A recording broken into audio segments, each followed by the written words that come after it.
नमस्कार शेतकरी मित्रांनो।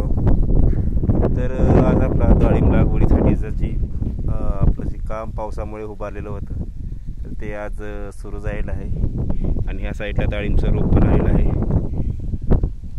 सुपर भगवा व्हरायटी आहे आणि आपण जी रान तयार केलं होतं त्यामध्ये अशा पद्धतीने मध्ये 2 सऱ्यामध्ये एक फट मारलेली होती आणि त्या फटीमध्ये आज आपण मुरुम टाकून घेत आहोत, कारण की आपलं जी रान आहे ते पूर्ण काळ्या मातीचं असल्यामुळे आपण त्याच्यामध्ये मुरुम टाकून घेत आहोत। अशा पद्धतीने तुम्ही पाहू शकता।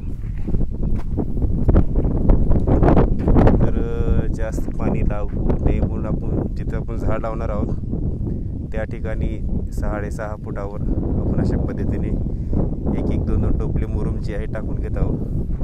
हे तुम्ही पाहू शकता।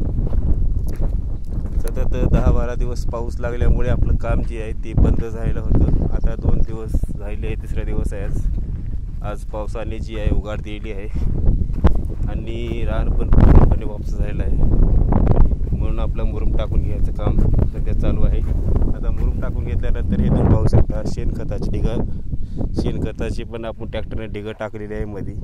आता मुरुमानंतर हे शेणखत आपण प्रत्येक ठिकाणी जिथं झाड येईल त्या ठिकाणी व्यवस्थित 1-1 टोपला शेणखत पण आपण या मुरुमाच्या वरील बाजूने टाकून घेणार आहोत। ड्रीप आपलं संपूर्णपणे आपण काढून घेतलेलं आहे। 20 mm ड्रीप आपण केलेलं आहे। इथून पाहू शकता ड्रीपचे पॉईंट पण आपण सोडून घेतले आहे।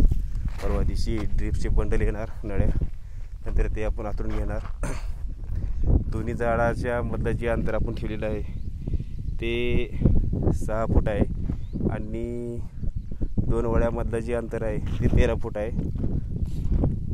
अशा पद्धतीने आपलं काम चालू आहे आणि उद्या आपलं शेणखत टाकून घ्यायला आपल्याला 2 दिवस लागणार। 2 दिवस शेणखत टाकून घेतल्यानंतर आपण ही जी आहे हिच्यामध्ये ट्रॅक्टरनं कुळव मारून नंतर सरी सोडून हे पूर्ण पॅक करून घेणार आपण आणि ते बेड तयार होणार। बेड तयार झाल्यानंतर आपण हिच्यावर मल्चिंग पेपर टाकणार आहोत आणि मल्चिंग पेपर टाकून आपण 6 फुटाच्या अंतरावर खून करून तेथे आपण डाळिंबचे रोप हे लावून घेणार आहोत। तर व्हिडिओ कसा वाटला नक्कीच तुम्ही कमेंट करून सांगा आणि तुमचे काय प्रश्न असतील तर ते प्रश्न पण तुम्ही कमेंटमध्ये विचारू शकता। तर नंतर आपण नेक्स्ट व्हिडिओमध्ये भेटू। तोपर्यंत जय हिंद, जय जवान, जय किसान।